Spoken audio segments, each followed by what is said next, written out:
Robert Wagner has been a figure of Hollywood royalty for more than 7 decades. Over his long career he has survived scandal, fame and heartbreak, but one subject he refuses to discuss is his daughter.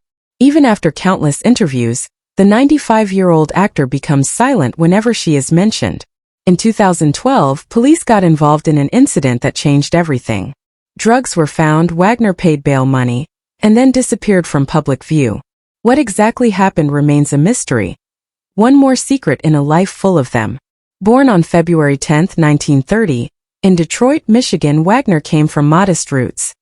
His father was a traveling salesman for Ford, earning about $5,000 a year, and his mother, Hazel, had worked as a telephone operator. During the Great Depression, the family struggled, moving constantly as they tried to stay afloat. By the age of 7, Wagner had lived in 5 different apartments and spent much of his childhood trying to escape the tension at home.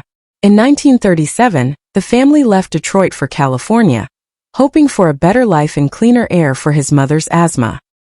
His father's salary improved, and Wagner was enrolled in the Harvard School for Boys, an expensive private school that his parents somehow managed to afford. He was never much of a student, but he loved sports, especially golf, and dreamed of going pro.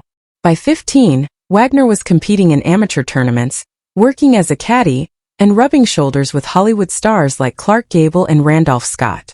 Gable's advice, "Keep your feet on the ground," stuck with him and sparked the idea of becoming an actor.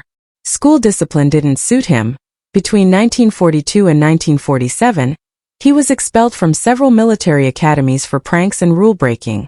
To make money, he worked odd jobs, washing dishes, grooming horses, and returning to caddying during the summers. His first real break came in 1950, when talent agent Henry Wilson discovered him on a golf course. That same year, Wagner landed a small part in The Happy Years for $75 and felt he had found his calling. His early years in Hollywood were rough but filled with promise.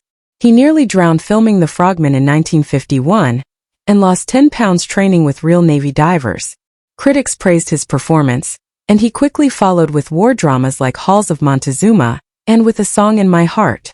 By 1954, his career was soaring with Broken Lance, where he starred alongside Spencer Tracy and earned a Golden Globe nomination. He learned hard lessons from Tracy's tough mentorship and from the grueling Arizona heat that caused him to collapse during filming. In 1956, Wagner shocked audiences in A Kiss Before Dying, playing a cold-blooded killer. He studied real-life criminals to prepare, and the disturbing realism almost cost him his reputation.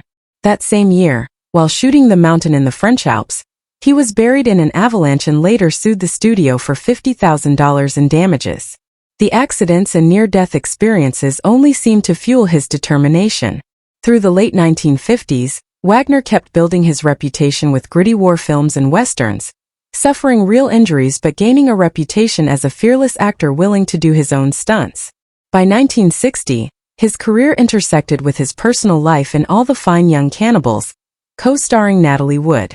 They had married in 1957 when she was 19 and he was 27, and though they divorced in 1962 after rumors of infidelity, their passion reignited years later. They remarried in 1972 and had a daughter, Courtney, in 1974. Their second marriage seemed happier, but tragedy struck on November 29, 1981, when Natalie drowned off Catalina Island. She had been aboard their yacht with Wagner and actor Christopher Walken. Witnesses recalled arguments that night, and questions about her death never faded. Before Natalie returned to his life, Wagner had married actress Marion Marshall in 1963, with whom he had a daughter, Katie. They divorced in 1971, and he was briefly engaged to Tina Sinatra. After Natalie's death, he was left to raise 3 daughters, Courtney, Katie, and Natasha, Natalie's daughter from a previous marriage. By most accounts, he became a devoted father, though the tragedy shadowed everything.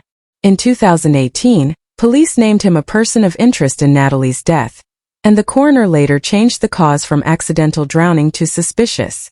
Despite the renewed scrutiny, Wagner refused further police interviews, insisting on his innocence and focusing on family and charity work. Wagner's career continued to evolve. In 1963, he appeared in The Pink Panther, proving his comedic timing alongside Peter Sellers. His improvisation helped make the film a classic. The late 1960s brought his breakout television role in It Takes a Thief, where he played Alexander Mundy, a sophisticated cat burglar turned spy. It was one of the most popular shows of its time, earning Wagner a Golden Globe nomination. He followed that success with Switch in 1975, and the beloved Heart to Heart in 1979, co-starring Stephanie Powers. Their on-screen chemistry and the show's luxurious tone made them international stars.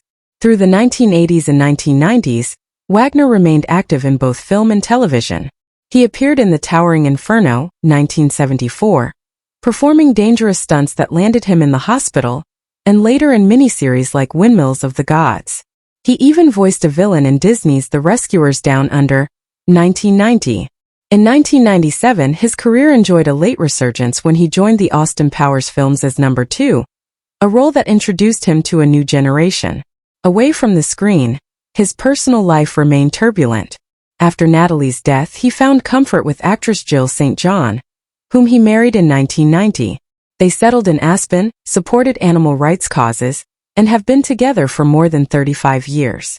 Still, rumors persist that their romance may have begun before Natalie's death. Despite speculation, the couple has remained private and loyal to each other. In 2012, Wagner's daughter Courtney faced her own crisis when police responded to her Malibu home after reports of gunshots and screaming. Though no one was injured, heroin and cocaine were found. She was arrested but not charged. Wagner helped her into rehab, determined to protect what remained of his family. The mystery surrounding Natalie's death refuses to fade. Her sister, Lana Wood, has long accused Wagner of being involved, citing bruises in the autopsy and claiming he struck Natalie during a drunken argument. Wagner has consistently denied these claims. His stepdaughter Natasha, however, has stood by him, releasing a 2021 documentary defending her father and portraying him as a man haunted by loss but not guilt. Despite controversy, Wagner's legacy includes philanthropy. In 1982, he founded the Natalie Wood Memorial Fund to promote drowning prevention. The fund has raised over $1.5 million, trained hundreds of lifeguards, and saved lives. Every year on Natalie's birthday, Wagner attends the gala honoring survivors.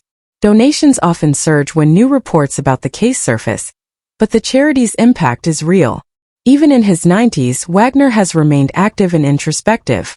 On his 95th birthday in 2025, he shared a photo with his granddaughter on social media, writing about Natalie and the importance of family. His posts, often nostalgic and tender, attract millions of likes, reflecting how deeply his story still resonates with fans. Though questions about that fateful night in 1981 persist, Wagner has chosen reflection over defense.